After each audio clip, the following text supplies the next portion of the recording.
Acquisto di automobili e diritti del consumatore, parte 2. Quali rimedi ha a disposizione il compratore? Nel precedente video, di cui vi lasciamo il link in descrizione, abbiamo spiegato che cosa sono i difetti di conformità.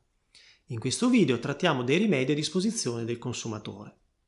Il consumatore che rilevi un difetto di conformità non ha più l'onere di effettuare la cosiddetta denuncia, come invece era previsto prima dell'entrata in vigore delle modifiche al codice del consumo, cioè l'1 gennaio 2022.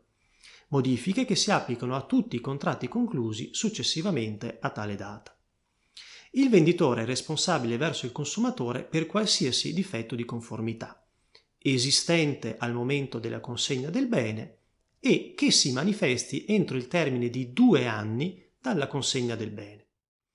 L'azione diretta a far valere i difetti, non dolosamente occultati dal venditore, si prescrive in ogni caso nel termine di 26 mesi dalla consegna del bene.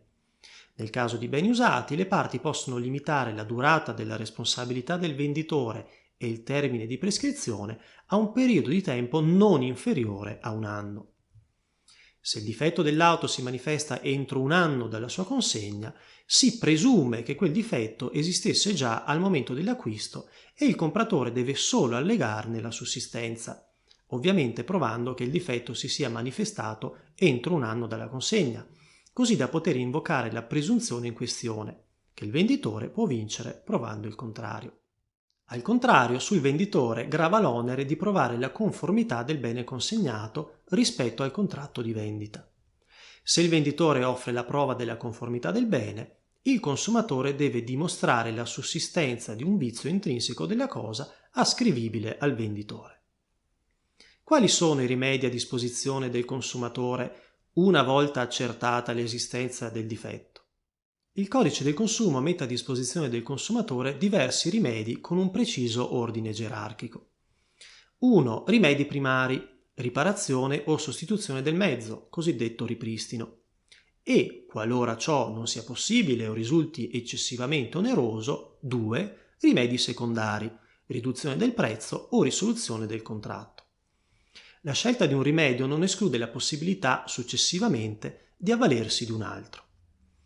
Secondo la Cassazione, se il ripristino del bene è possibile e non eccessivamente oneroso, ma il venditore non vi provvede entro un congruo termine, il consumatore può agire per la riduzione del prezzo o per la risoluzione del contratto anche in presenza di un difetto di lieve entità.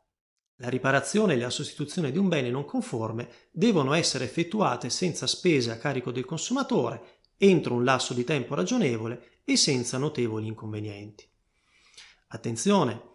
In molteplici casi affrontati dalla giurisprudenza, gli interventi di riparazione effettuati sull'auto in garanzia sono stati ritenuti manifestazione di riconoscimento tacito dei vizi da parte del venditore. Fermo quanto già spiegato con riferimento all'onere di denuncia del difetto di conformità, cui il consumatore non è più tenuto al fine di invocare la garanzia, secondo la Cassazione la denuncia del difetto può avvenire con ogni mezzo idoneo a informarne il venditore. In questo senso anche le riparazioni dell'auto presso la concessionaria possono equivalere a un riconoscimento del diritto dell'acquirente alla garanzia. Da un punto di vista processuale, al consumatore basta allegare la sussistenza del vizio senza nemmeno doverne indagare e provare la causa. Spetta al venditore provare la conformità del bene rispetto al contratto di vendita. In quest'ottica si può ritenere che il consumatore abbia assolto il proprio onere probatorio solo attraverso il ricovero dell'auto presso la concessionaria ai fini della riparazione. Talvolta il compratore, esasperato o impaziente, a torto o a ragione, si chiede se sia possibile invocare la risoluzione del contratto di compravendita dell'auto, dal che deriva l'obbligazione di restituirla al venditore e il diritto di ripetere il prezzo corrisposto o la parte di prezzo corrisposta, nonché il diritto di invocare la risoluzione anche di eventuali contratti connessi, come in caso di finanziamento o prestito, e infine il diritto di chiedere il risarcimento del danno, che va provato specificamente. In termini generali di principio, per conseguire la risoluzione del contratto di compravendita non è essenziale che l'auto sia del tutto inidonea all'uso cui è destinata, ma è necessario che il difetto di conformità persista nonostante la riparazione tentata o effettuata dal venditore. Come anticipato, infatti, il consumatore è libero di chiedere la riparazione del bene e successivamente la risoluzione quando sia scaduto il termine ritenuto congruo per la riparazione senza che il venditore vi abbia provveduto. Iscrivetevi al nostro canale YouTube, abbiamo un'intera sezione dedicata al settore automotive. Per maggiori informazioni visitate il nostro sito e seguiteci sui social media.